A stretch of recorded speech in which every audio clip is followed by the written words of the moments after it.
বাইরে আমার নিজেকে নিজে গুনাহ থেকে বাঁচানোর নাম হলো বড় বুজুর্গ। এই কারণে আল্লাহ পাক বান্দার চেহারার ভিতরে আলামত দিয়া দেয়। আল্লাহ পাক ডাক দিয়া বলেন, বুজুর্গ কাকে বুঝবা? আলামত দিয়া দিলাম, সীমাহুম ফি উজুহিহিম মিন আথারিস সুজুদ। মুমিন বান্দার চেহারার ভিতরে আল্লাহ পাক রব্বুল আলামিন বলেন, মুমিন বান্দার চেহারার ভিতরে সিজদার আলামত প্রকাশ পাবে।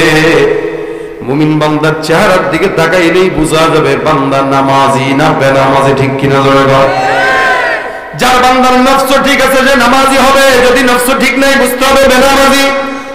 বেনামাজি কোনোদিন নফস ঠিক রাখতে পারে না। নফস ঠিক রাখার জন্য 5 ওয়াক্ত নামাজ দরকার আছে না নাই? আল্লাহর নবী বলেন, এ মুসলমান, আমাদের সমাজের ভিতরে অনেক ভণ্ড বেঈমান আছে যারা বলে আমার নামাজ না থাকলেও ঈমান ঠিক আছে। আছে না নাই? নামাজ নাই, রোজা নাই, হজ নাই, যাকাত নাই, মাগের ঈমান ঠিক। আমি বলবো তোর তো ঈমানই নাই, ঠিক থাকবে কই? নবী আমার বলেন, ঈমান আর কুফরের ভিতরে পার্থক্য কি? জোরে বলেন কি? ঈমান আর কুফরের ভিতরে পার্থক্য নামাজ। এই কারণে মুমিনের চেহারায় নামাজের আলামত প্রকাশ পাবে। আল্লাহ পাক রব্বুল আলামিন বলেন, তাকাইলেই বুঝবা ব্যক্তিটা নামাজি। এ মুসলমান সমাজে এই কারণে আল্লাহ পাক কোরআনে বলেন, বান্দা আল্লাহর সবচেয়ে নিকটবর্তী হওয়া সবচেয়ে বড় মাধ্যম হইল নামাজ।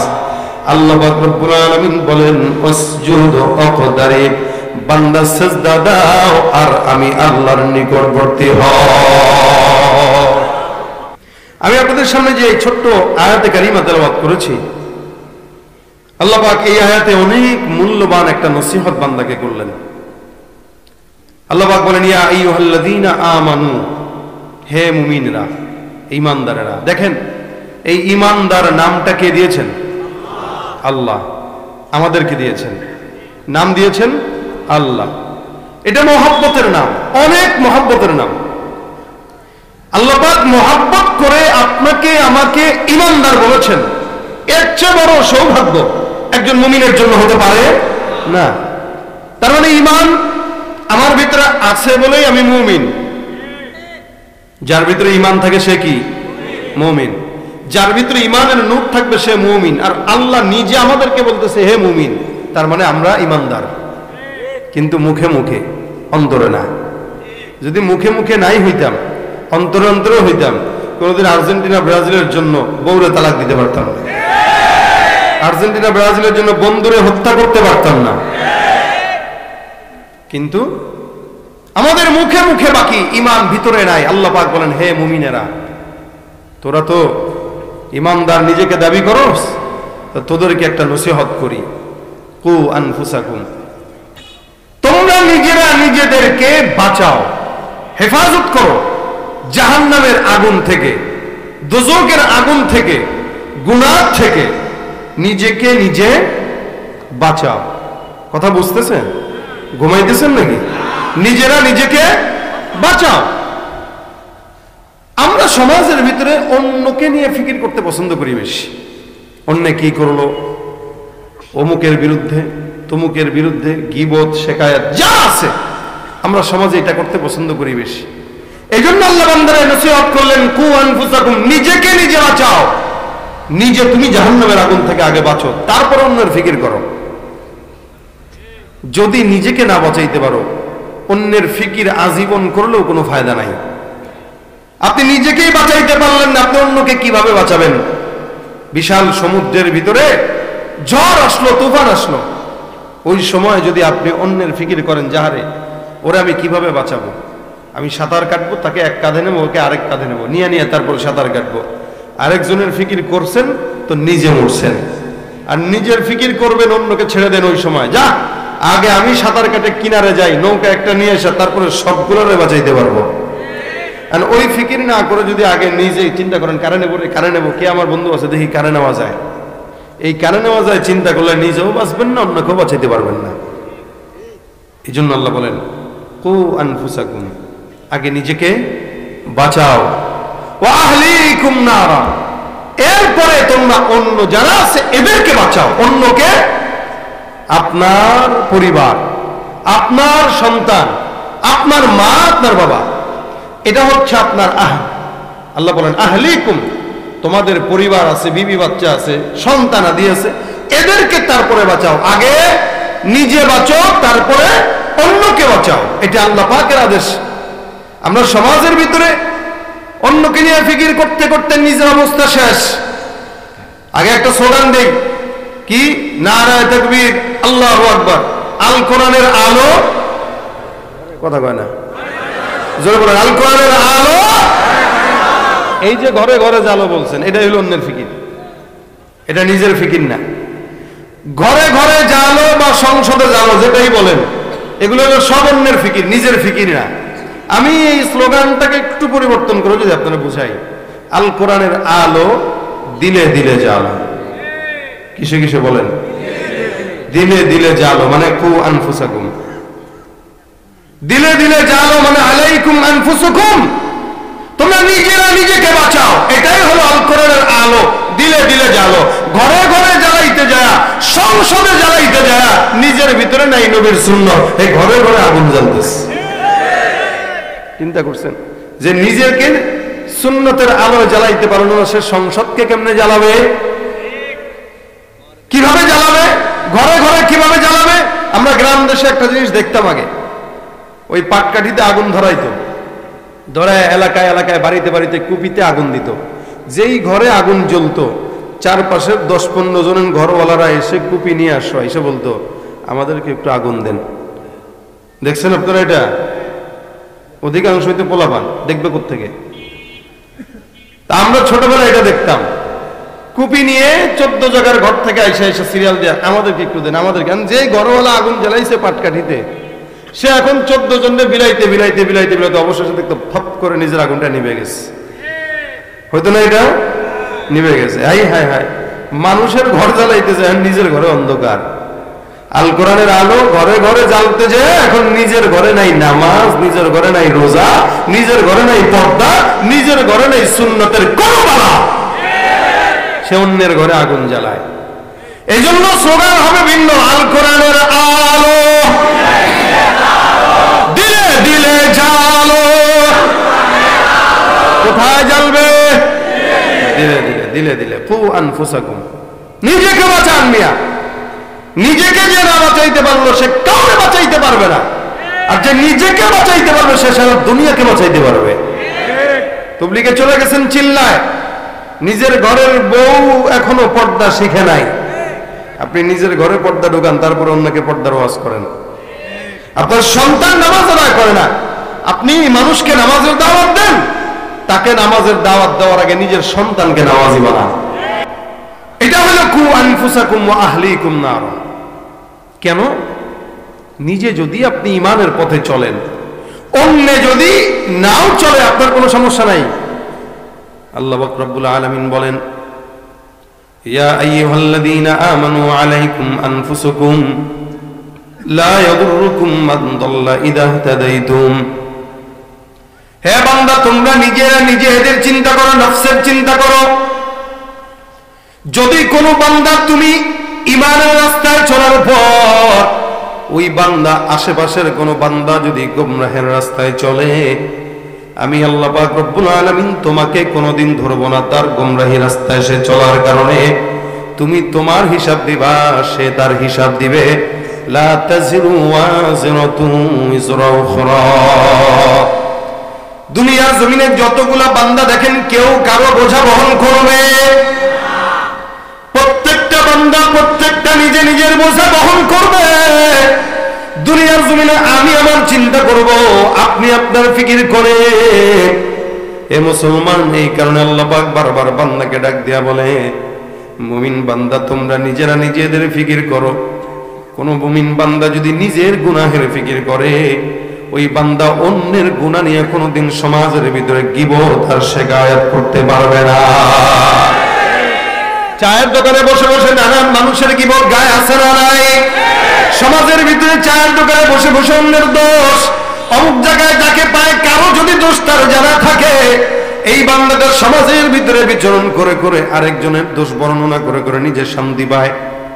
মনে রাখবেন, আপনি যেমন আরেকজনের গুনাহ জানেন, আল্লাহ পাক রব্বুল আলামিনও কিন্তু আপনার দুনিয়ার সব গুনাহ জানে কি জানে না? আপনি দুনিয়ার জমিনে একজনের একটা নোংরা ভিডিও আপনার মোবাইলে আছে, আরেকজন আপনি যে গুনাহ করতেছেন আপনার গুনাহ ভিডিও করার জন্য উপরে কিন্তু আছে না নাই? আল্লাহ পাক রব্বুল আলামিন বলেন ওয়া ইন্না আলাইকুম লাহাফিজিন কিরামান কাতিবিন ইয়ালামুনা মা তাফআলুন। সমাজের ভিতরে যতগুলা বান্দা আমি আল্লাহ দান করলাম, প্রত্যেকটা মুমিন বান্দা যেখানে গুনাহ করো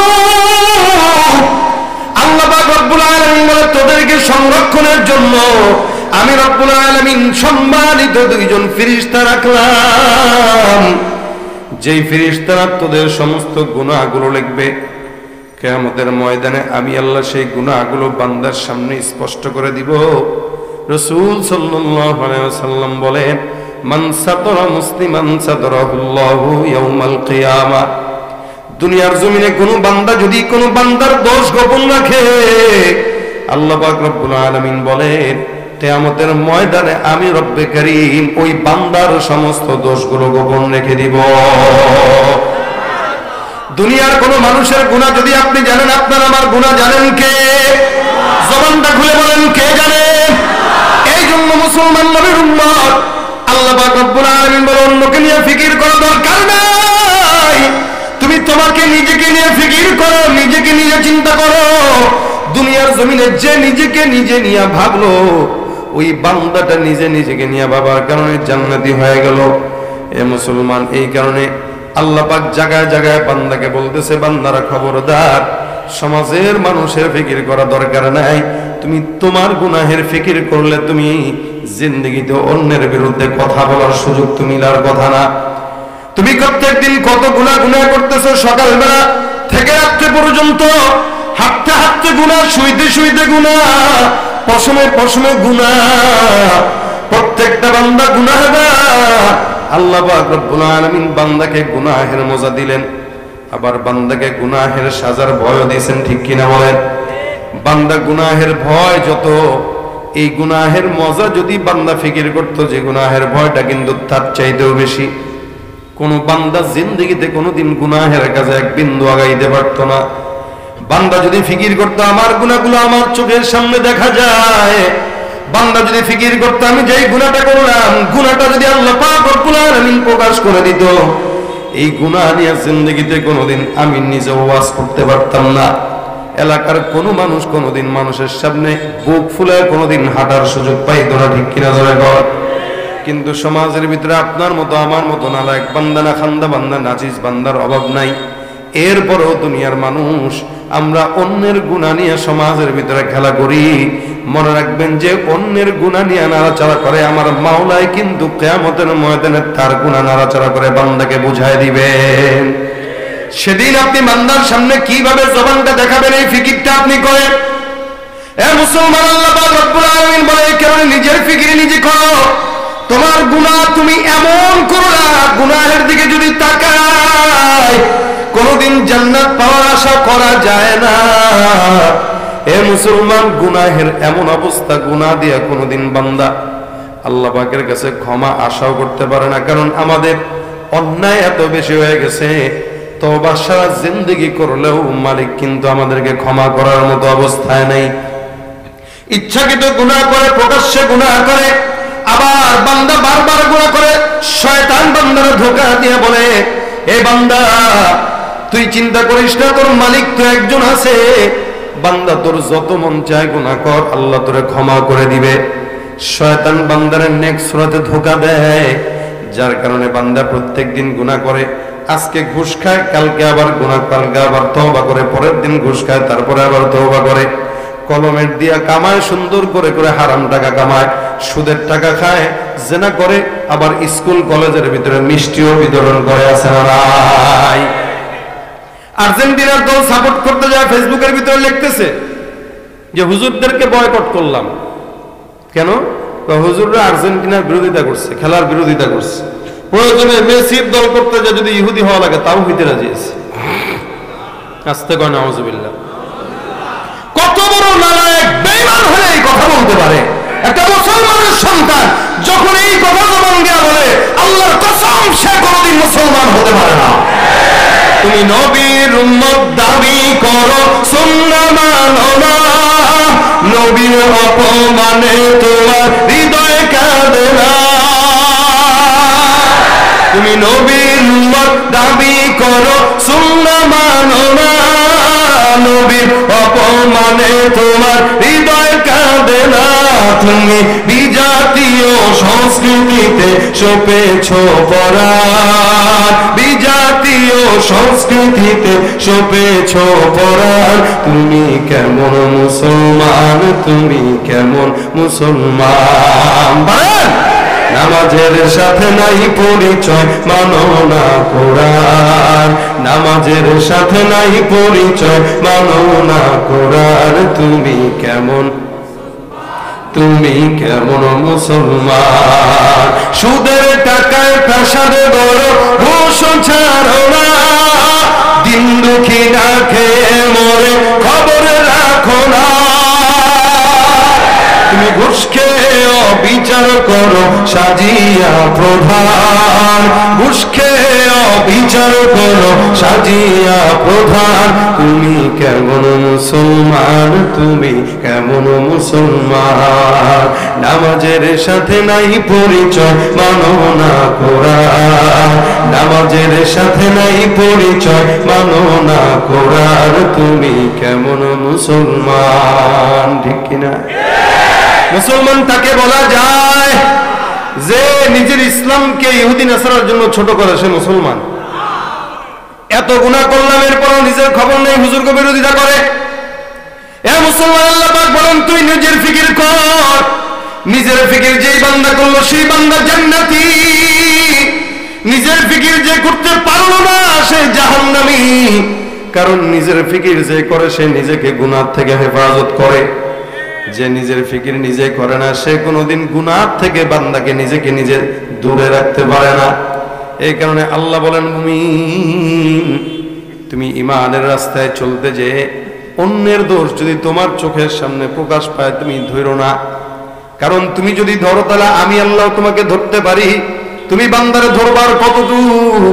আমি আল্লাহ যদি বান্দাকে ধরা শুরু করি, কিয়ামতের ময়দান পর্যন্ত বান্দাকে ধরে ধরে জাহান্নাম পর্যন্ত না নেওয়া পর্যন্ত আমি আল্লাহ ক্ষান্ত হই না। আল্লাহর ধরা বেশি না বান্দার ধরা বেশি? ওয়ামাকারু ওয়ামাকারাল্লাহ ওয়ামাকারু ওয়ামাকারাল্লাহ ওয়াল্লাহু খায়রুল মাকিরিন। আল্লাহ পাক রব্বুল আলামিন বান্দাকে যদি ধরে, ওই বান্দা কশিন কালেও বান্দা নিজেকে আল্লাহর রাস্তা থেকে, আল্লাহর পাকড়াও থেকে বান্দা নিজেরা হেফাজত করতে পারে না। এই মুসলমান, এখানে কৃষকরা আছেন, মুরব্বীরা আছেন, যুবকেরা আছেন, বাচ্চারা আছেন, অল্প বয়সী স্কুল কলেজের ছাত্র ভাইরা আছেন। সমাজের ভিতরে অন্যের দোষ নিয়ে তালাশ না করেন, নিজের ফিকির করেন। প্রত্যেক দিন যেই গুনাহ করি আপনি আমি, এই গুনাহ যদি মাওলা পাক রব্বুল আলামিন দুনিয়ার মানুষের সামনে প্রকাশ করতেন, আল্লাহর কসম কোনদিন বান্দা বুক ফুলায় সমাজের ভিতরে হাঁটতে পারতো না। অন্যান্য নবীর জামানায় পয়গম্বরের উম্মতদেরকে আল্লাহ পাক রব্বুল আলামিন এমন ভাবে অন্যায়কে করার পর ধরতে, বান্দা গুনাহ করার পর দরজায় লেখা হয়ে যাইতো কাফের, বান্দা জিনা করার পর লেখা হয়ে যাইতো জানি। আল্লাহর নবী ডাক দিয়া বলে, আল্লাহ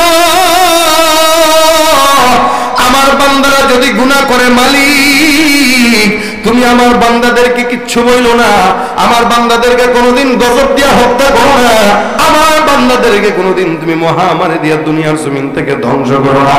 আল্লাহ পাক রব্বুল আলামিন বলে, পয়গম্বর আপনি দোয়া করলেন আমি কবুল করব না এটা হয়? আপনি যেই দোয়া করলেন আমি আল্লাহ পাক রব্বুল আলামিন সেই দোয়াগুলোই আপনার উম্মতের জন্য কবুল করে নিলাম। আল্লাহর কসম, যার কারণে এত গুনাহ করার পরেও মালিক আমাদেরকে কিচ্ছু বলেন না। চলতে ফিরতে গুনাহ, খাইতে গুনাহ, বসতে গুনাহ, ঘুমাইতে গুনাহ, এত গুনাহ করার পর আল্লাহ পাক রব্বুল আলামিন এখনো হায়াত দিয়ে রাখছে। কোনদিন চিন্তাও করলাম না এত গুনাহ হইল মাফ করাইবো কেমনে? নিজের ফিকির নিজে করি না, কিন্তু অন্যের ফিকির নিয়ে সমাজের ভিতরে বারবার বিভ্রান্তি ছড়াই। এ মুসলমান, এই কারণে গুনাহটা আল্লাহর নবী বলেন, বান্দা তুমি নিজের ফিকির করো, কারণ যার নফস ঠিক আল্লাহ পাক রব্বুল আলামিন ওই বান্দার সারা দেহটাকে ঠিক বানায় দেয়। আম যখন কিনতে যান দেখবেন ঘ্রাণ শুকলেই বোঝা যায় আমটা কাঁচা না পাকা, ঠিক কিনা জনগণ? ঘ্রাণ শুনলেই বোঝা যায়, রং দেখলেও বোঝা যায়। এ মুসলমান খুব বুঝবেন, আমটা যেমন নাকি বোঝা যায় দেখলে এটা পাকা না কাঁচা, একজন ইমানদার যদি নিজের নফসকে ঠিক করে আল্লাহ পাক রব্বুল আলামিন ওই ইমানদারের গায়ের উপরে সুন্দর করে ইমানের সুঘ্রাণ বান্দার জন্য ছড়ায় দেয়। আর বান্দা যখন গুনাহগার হয়, নফস যখন ঠিক থাকে না, ওই যেমন কাঁচা পচা আমটা উপরে দুর্গন্ধ ছড়ায়, উপরে চামড়াও কালো হয়ে যায়। ওই কোন মুমিন বান্দা যদি গুনাহ করে, মুমিন বান্দার গুনাহের কারণে, মুমিন বান্দার গায়ে যখন নাকি গুনাহ করে, কোন বান্দা যখন গুনাহ করে, গুনাহের কারণে বান্দার উপরে দুর্নীতি, ঘুষ, চাঁদাবাজি, চুরি, রাহাজানি, অন্যায়, অবিচারের দুর্গন্ধ ছড়ায়। এটার দ্বারাই বোঝা যায় বান্দা কে কতটুকু ভালো। দেখবেন আল্লাহ আমাদেরকে চেহারার দিকে তাকাইলেই বোঝা যায়, কারণ আল্লাহ পাক রব্বুল আলামিন বান্দার চেহারার ভিতরে সুন্দর করে একটা আলামত দিয়ে দিয়েছেন। এ মুসলমান, বুজুর্গ হইতে গেলে কিন্তু বেশি বেশি নামাজ লাগে না। কোন বান্দা যদি নিজের ফিকির নিজে করে, ওই বান্দাটা বুজুর্গ হতে পারে। বুজুর্গ হওয়ার জন্য তাহাজ্জুদ দরকার আছে? আছে না? বুজুর্গ হইতে গেলে দান দরকার আছে? আপনারা কইবেন আছে, আমি বলবো না। বুজুর্গ হইতে গেলে শুধুমাত্র তাহাজ্জুদের দরকার নাই, বুজুর্গ হতে গেলে নামাজ বেশি দরকার নাই, জিকির বেশি দরকার নাই। বুজুর্গ যদি কোনো বান্দা হতে চায়, ওই বান্দার জন্য সবচাইতে বড় একটা আমল হলো গুনাহ থেকে বান্দা বেঁচে থাকো। বড় বুজুর্গ কিন্তু তাহাজ্জুদের নামাজ আদায় করার নাম নয়। অসংখ্য বান্দারা আছে তাহাজ্জুদ পড়ে, আবার সুদের টাকা উঠায়। অসংখ্য বান্দারা আছে 5 ওয়াক্ত নামাজ পড়ে, হাজী সাহেব হজ করে, কিন্তু আবার দুর্নীতিও ছাড়তে পারে না। এই কারণে বুজুর্গ তাকে বলে না যে তাহাজ্জুদ করে, যে রোজা রাখে, যে দান করে, যে সদকা করে। সবচাইতে বড় বুজুর্গ সে যেই বান্দা নিজের নিজে গুনাহ থেকে হেফাজত রাখতে পারে। বাইরে আমার নিজেকে নিজে গুনাহ থেকে বাঁচানোর নাম হলো বড় বুজুর্গ। এই কারণে আল্লাহ পাক বান্দার চেহারার ভিতরে আলামত দিয়ে দেয়। আল্লাহ পাক ডাক দিয়া বলেন, বুজুর্গ কাকে বুঝবা? আলামত দিয়া দিলাম, সীমাহুম ফি উজুহিহিম মিন আথারিস সুজুদ। মুমিন বান্দার চেহারার ভিতরে আল্লাহ পাক রব্বুল আলামিন বলেন, মুমিন বান্দার চেহারার ভিতরে সিজদার আলামত প্রকাশ পাবে। মুমিন বান্দার চেহারার দিকে তাকাইলেই বোঝা যাবে বান্দা নামাজি না বেনামাজি, ঠিক কিনা জোরে বল। যার বান্দার নফস ঠিক আছে যে নামাজি হবে, যদি নফস ঠিক নাই বুঝতে হবে বেনামাজি। বেনামাজি কোনদিন নফস ঠিক রাখতে পারে না। নফস ঠিক রাখার জন্য 5 ওয়াক্ত নামাজ দরকার আছে না নাই? আল্লাহর নবী বলেন, এ মুসলমান, আমাদের সমাজের ভিতরে অনেক ভণ্ড বেঈমান আছে, যারা বলে আমার নামাজ না থাকলেও ঈমান ঠিক আছে। আছে না নাই? নামাজ নাই, রোজা নাই, হজ নাই, যাকাত নাই, মাগের ঈমান ঠিক। আমি বলবো তোর তো ঈমানই নাই, ঠিক থাকবে কই? নবী আমার বলেন, ঈমান আর কুফরের ভিতরে পার্থক্য কি? জোরে বলেন কি? ঈমান আর কুফরের ভিতরে পার্থক্য নামাজ। এই কারণে মুমিনের চেহারায় নামাজের আলামত প্রকাশ পাবে। আল্লাহ পাক রব্বুল আলামিন বলেন, তাকাইলেই বুঝবা ব্যক্তিটা নামাজি। এ মুসলমান সমাজে এই কারণে আল্লাহ পাক কোরআনে বলেন, বান্দা আল্লাহর সবচেয়ে নিকটবর্তী হওয়ার সবচেয়ে বড় মাধ্যম হইল নামাজ। আল্লাহ পাক রব্বুল আলামিন বলেন, ওয়াসজুদ ওয়াকতারিব, বান্দা সিজদা দাও আর আমি আল্লাহর নিকটবর্তী হও। কিসের মাধ্যমে আল্লাহর নিকটবর্তী হয়? জোরে বলেন।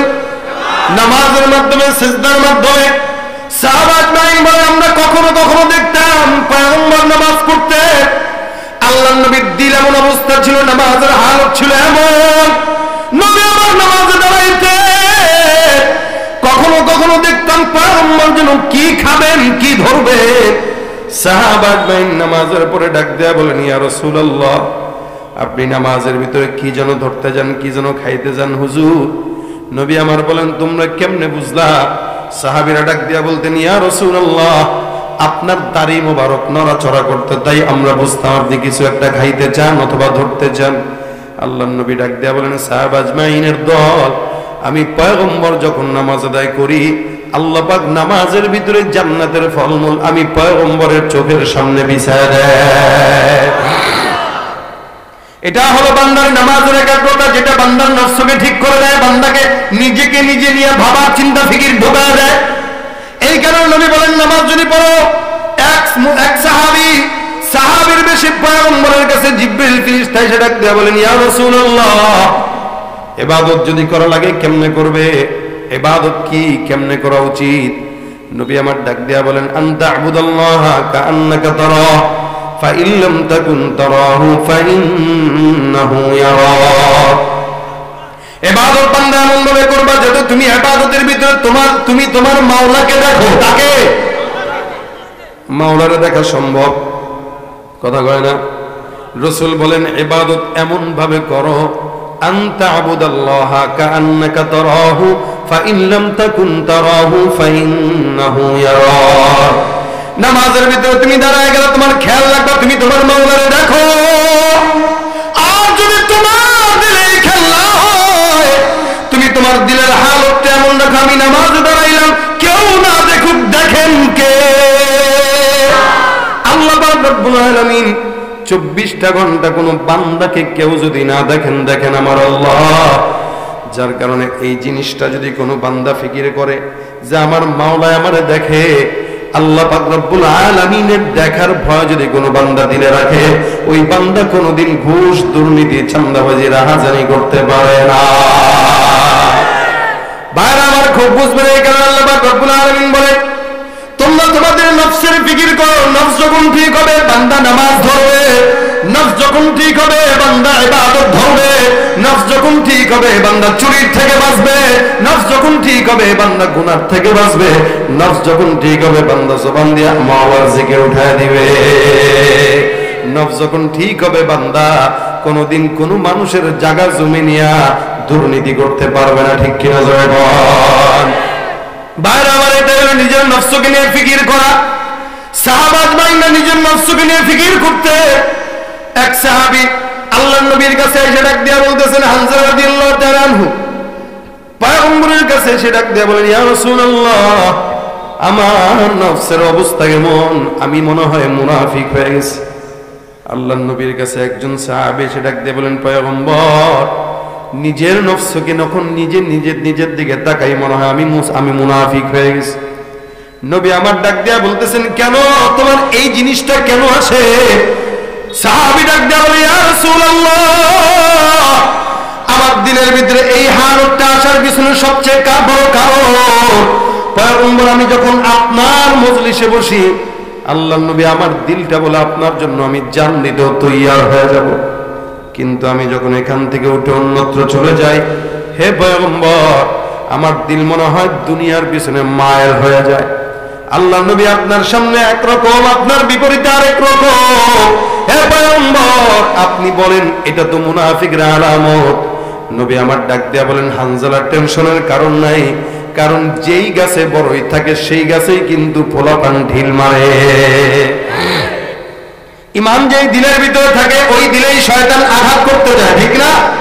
যার কারণে দেখবেন ইমানদারদেরকে শয়তান ধোঁকা দেয় বেশি, কারণ শয়তান যে আছে ঘুষ খায় সে তো এমনিই শয়তানের খালতো ভাই। যার কারণে দুর্নীতির সে কোনো কিছুই মনে করে না, সুদ খাওয়ারে সে কোনো কিছুই মনে করে না, জেনা করাকে কিছুই মনে করে না, দুর্নীতি, চাঁদাবাজি, রাহাজানি, সন্ত্রাস, মাদক এগুলাতে কোনো কিছুই মনে করে না। বুঝতে হবে এটাকে শয়তান নিজ হাতে খেলাফত দিছে, ঠিক কিনা করে বুঝতে হবে। শিক্ষা যদিও তাদের থাকবে তবুও তাদেরকে শিক্ষিত বলা যাবে না, এগুলো শিক্ষিত শয়তান। ওরা হলো দেশের লাগি মহামারীর মতন, ফাইলে কলম ঠেকাইয়া চালায় শুধুই নির্যাতন। ঘুষের টাকায় ওদের ভুরি, ঘুষের টাকায় ওদের ভুরি, করে যে টানটা ওরা শিক্ষিত শয়তান, ওরা শিক্ষিত শয়তান, ওরা শিক্ষিত শয়তান, ওরা শিক্ষিত শয়তান। পীরগিরি আর মাজার পূজা চলছে দেশটা জুড়িয়া, শিরকি আর ভণ্ডামিতে দেশটা গেছে ভরিয়া। গাজার কলকি টান মারিয়া, গাজার কলকি টান মারিয়া দেখায় খাজার শান, ওরা শিক্ষিত শয়তান, ওরা শিক্ষিত শয়তান, ওরা শিক্ষিত শয়তান, ওরা শিক্ষিত শয়তান। আছে না নাই? সমাজের ভিতরে কেউ যদি গুনাহগার হয়, একজন প্রকাশ্যে গুনাহগার বান্দা 10 জনকে গুনাহগার বানায়, একজন প্রকাশ্যে ইমানদার বান্দা 10 জনকে ইমানদার বানায়। ঠিক কিনা জোরে বল। আল্লাহ পাক রব্বুল আলামিনের পয়গম্বর বলেন, হে হানজালা, আমি নবীর সোহবতে যখন আসো তখন তোমার এক হালত, আমি নবীর থেকে দূরে গেলে আরেক হালত। এটা মুনাফিকের আলামত না, এটাই হলো ঈমানের আলামত। সুবহানাল্লাহ। এই যে অনুভূতিটা তোমার আসছে যে তুমি মুনাফিক হইছো, এটাই তোমার ঈমানের আলামত। যার গুনাহ নাই, যে ঈমানদার, গুনাহ করার পরে অথবা অন্যায় যদি করতেও চায়, শয়তান যদি ধোঁকাও দেয়, সে বুঝবে যে না না, এটা তো উচিত হইতেছে না। কি ঠিক না? এতটুকু অনুভূতি যদি কারো নাই আসে, বুঝতে হবে ওর তো ঈমানই নেই। ঈমান থাকলেই না অনুভূতি আসবে। কি বলেন? আরে কথা বুঝে না? ঠিক সাহাবা আজমাইনদের মতো নিজের নিজের ফিকির করেন।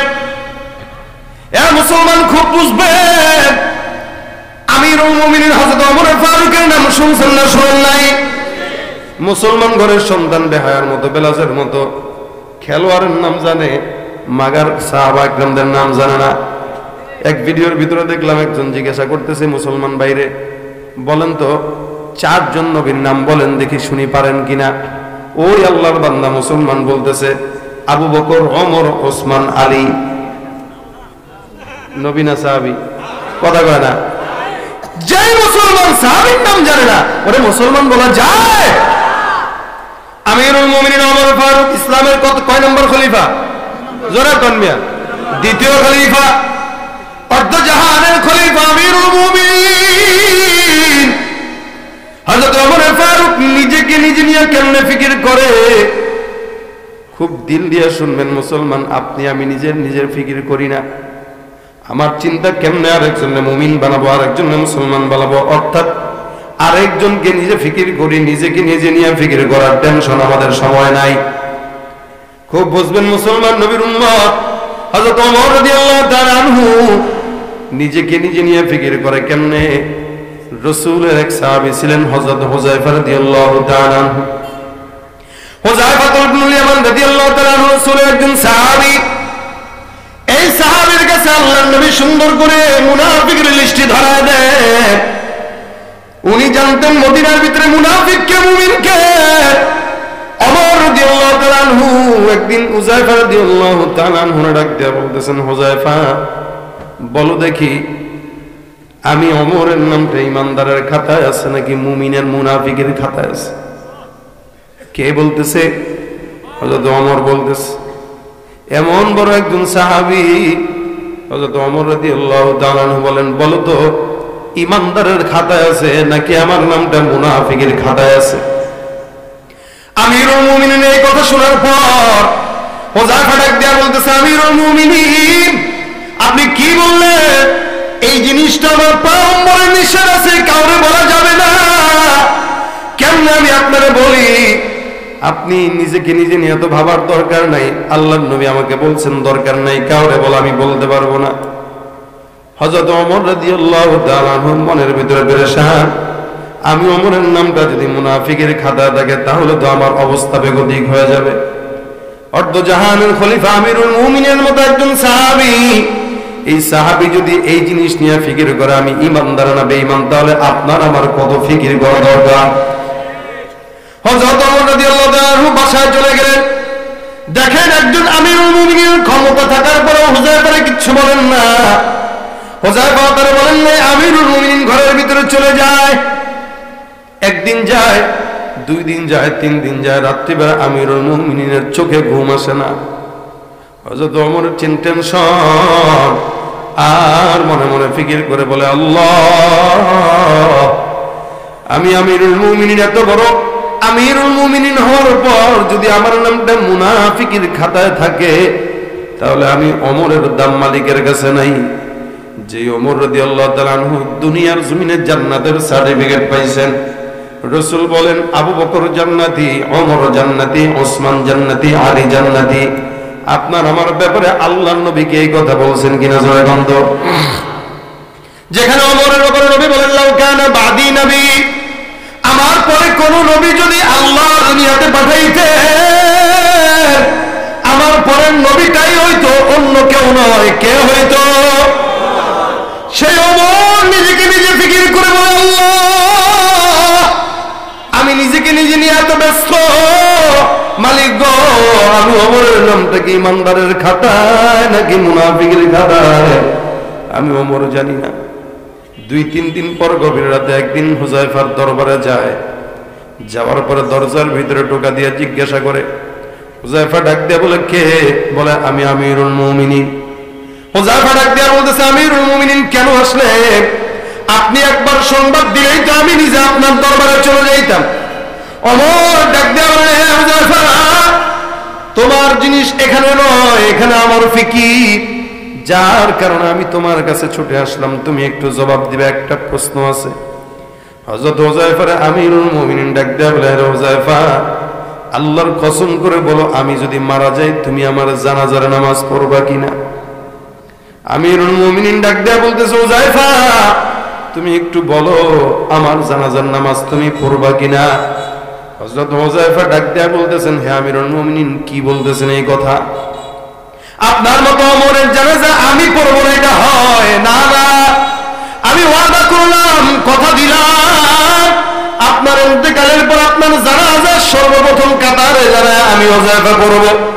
হযরত ওমর ডাক দিয়ে বলতেছে আলহামদুলিল্লাহ, আমার প্রশ্নের জবাব হয়ে গেল, আমি সব কিছুর উত্তর পেয়ে গেলাম। হুযায়ফা ডাক দিয়ে বলতেছে আমিরুল মুমিনিন কি পাইলেন? হযরত ওমর ডাক দিয়ে বলতেছেন হে হুযায়ফা, আল্লাহর নবী বলছেন তুমিও জানো তুমি সবার জানাজা পড়ো, মাগার মুনাফিকের জানাজা তুমি পড়ো না।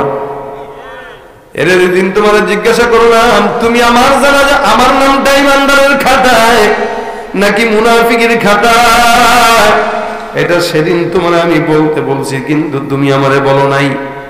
আমার মাথায় চিন্তা আসছে রাসূল যেহেতু নিষেধ করছে তোমার জোর করা আমার শোভা পায় না।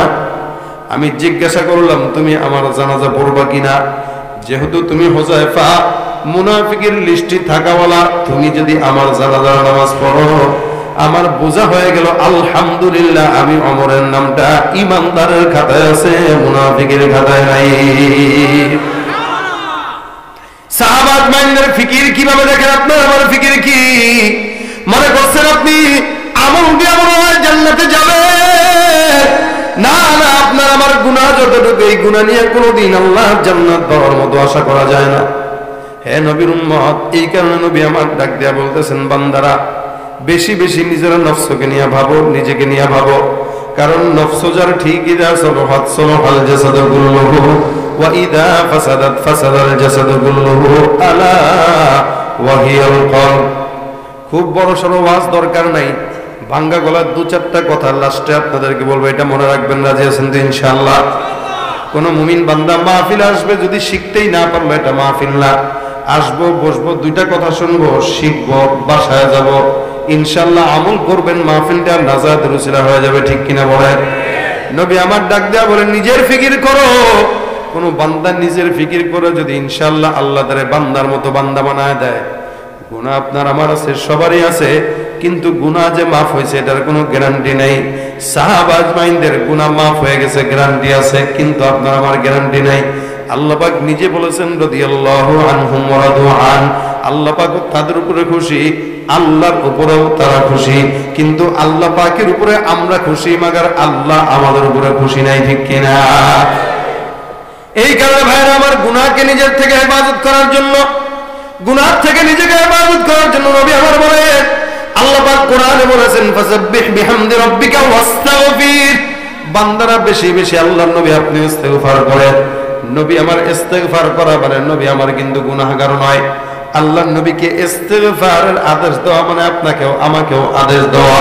এই কারণে নবী আমার বলেন আমি প্রত্যেকদিন কমাস কম 100 বার ইস্তেগফার করতাম। রাসূল সাল্লাল্লাহু আলাইহি ওয়াসাল্লাম প্রত্যেকদিন যদি 100 বার ইস্তেগফার পড়ে, আপনার আমার কতবার পড়া দরকার? মনে করেন 1 কোটি বার পড়া দরকার, কিন্তু জিন্দেগিতে আমরা কোনোদিন দিনের বেলা 100 বার ইস্তেগফার পড়ি নাই। 5 বারও ইস্তেগফার পড়ি নাই। যারা নামাজ আদায় করে নামাজের পর কোনো মতে 2-4 বার পড়ে, এরপরে আর কোনো পড়ার সুযোগ নাই। এ মুসলমান নিয়ত করেন, আজকের এই মাহফিল থেকে আসলাম যারা নিয়ত করব ইনশাআল্লাহ যতদিন সমাজে আল্লাহ পাক হায়াত দান করে সব সময় ইস্তেগফারের আমল করব। ইস্তেগফারের মাধ্যমে সর্বপ্রথম 3টা ফায়দার কথা বলি। 1 নম্বর, পয়গম্বর বলেন কোন বান্দা যদি ইস্তেগফার পড়ে আল্লাহ পাক রব্বুল আলামিন ওই বান্দার সমস্ত গুনাহগুলো maaf করে দিবেন, সুবহানাল্লাহ।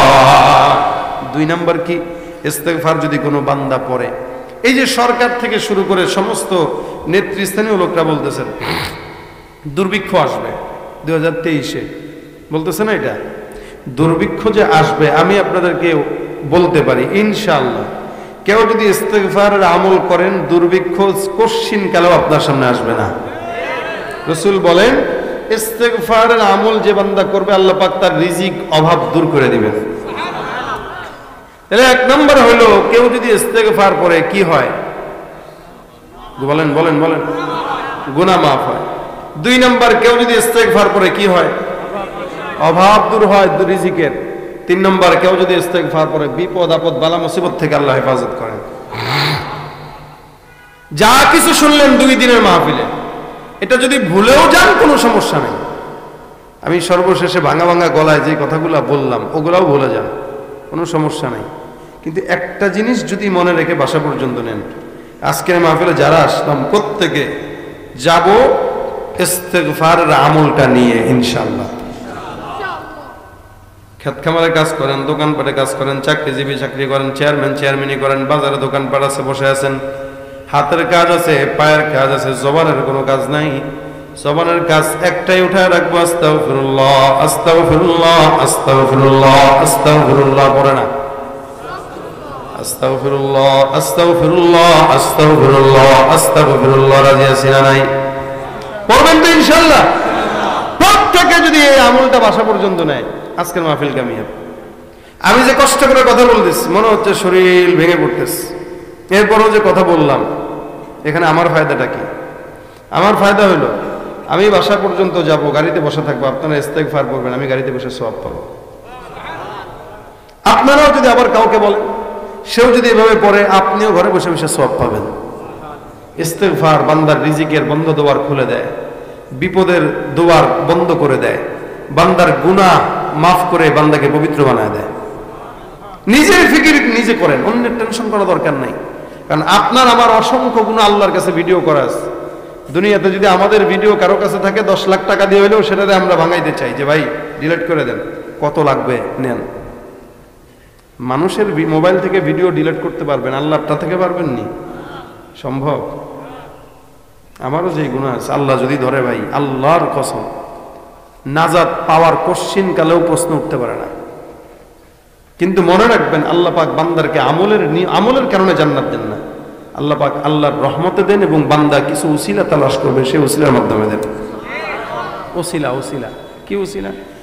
আজকের মাহফিলে আপনারা আসছেন, বসছেন, আমলটা নিয়ে গেলেন, আল্লাহর হয়তো ফেরেশতারা লিখে রাখলো, এটা বলবে আল্লাহ এই বান্দাটা একটা উসিলা নিয়ে আসছে, বলে কি সারা জিন্দেগি উল্টা পাল্টা কাজ করছে, কিন্তু একটা মাহফিল থেকে একটা আমল শিখছিল, যে আমলটা সে সবসময় পড়তো। আল্লাহ বলবে যা ওইটার উসিলা বান্দারা জান্নাত দিয়ে দেয়। এর চাইতেও নিচু উসিলা দিয়ে আল্লাহ জান্নাত দিছে। আমি শোনাই হাদিস আপনাদেরকে, রাসূল বলেন কোনো এক বান্দা বেঈমান কোশ্চিন কালেও কোনোদিন ইবাদত বন্দেগী করে নাই। এই গুনাহগার বান্দা রাস্তা দিয়ে হেঁটে যাচ্ছে, একটা কুকুরকে দেখছে, কুকুর রাস্তার পাশে কাতরাইতেছে পিপাসায়। আল্লাহ নবী সাল্লাল্লাহু আলাইহি সাল্লাম বলেন কুকুর যখন রাস্তার পাশে পিপাসায় কাতরায়, ওই বেঈমানটা নিজের পায়ের মোজাকে খুলে কুয়ার ভিতরে ঢুকাইছে, ঢুকায় পানি উঠাইছে, উঠায় কুকুরকে খাওয়াইছে। রাসূল সাল্লাল্লাহু আলাইহি সাল্লাম বলেন আমার আল্লাহ পাক ওই বান্দার এই ছোট্ট একটা সৃষ্টির প্রতি মায়া দয়া এতটুকু উসিলায় বান্দারা জান্নাতি বানাই দিচ্ছে। একটা কুকুরকে পানি পান করানোর মাধ্যমে যদি কেউ জান্নাতি হয়, তাহলে ইস্তেগফারের আমল করলে কি হবে না? আমরা পারি না, আমরা মাহফিলে আসি, 2-4টা আলোচনা শুনি, চিল্লাচিল্লি করি, ও হুজুরে জমাইছে, ও আমাদের মন মানসিকতা এটাই, আজকে হুজুরে জমাইছে না, আজকে হুজুরের জমাইতে পারে নাই, আজকে দুর্বল ছিল। বিষয়টা এমন হয় না? এটা কি জমানোর জায়গা? আমি কখনো কখনো ইচ্ছাকৃত অনেক মাহফিলে হয় আমি যুবকদের উচ্ছ্বাস দেখার পরে ইচ্ছাকৃত আমি বয়ান খারাপ করি। কেন? আমি দেখি, আমি আগেই বলে নেই যে আজকে সুর দিব না, কিচ্ছু বলবো না, দেখবো আপনারা বসেন কিনা। যখন দেখি সুর ছাড়া কথা বললেও বসতেছে, তখন তাদেরকে আমি পরবর্তীতে যা চাই সেটা দেই। কিন্তু কিছু কিছু প্রোগ্রামে এমন হয় যে এমনিই হয়, কিন্তু আমাদের অবস্থা এমন হয়ে গেছে যে প্রোগ্রামে আসছি, বক্তা একটু তকবির উঠাবে, মাঠ থেকে গরম গরম আওয়াজ উঠবে, ঠিকঠাক আওয়াজ উঠবে, নারায়ে তাকবীরের ধ্বনি উঠবে, দু চারটা গজল গাবো সুর দিয়া, চিল্লান দিয়া, দু চারটা হুঙ্কার দিব, বাস শরীর গরম করে বাসায় যাব, সকালে ফজরের নামাজ কম্বলের নিচে গরম করে পড়বো।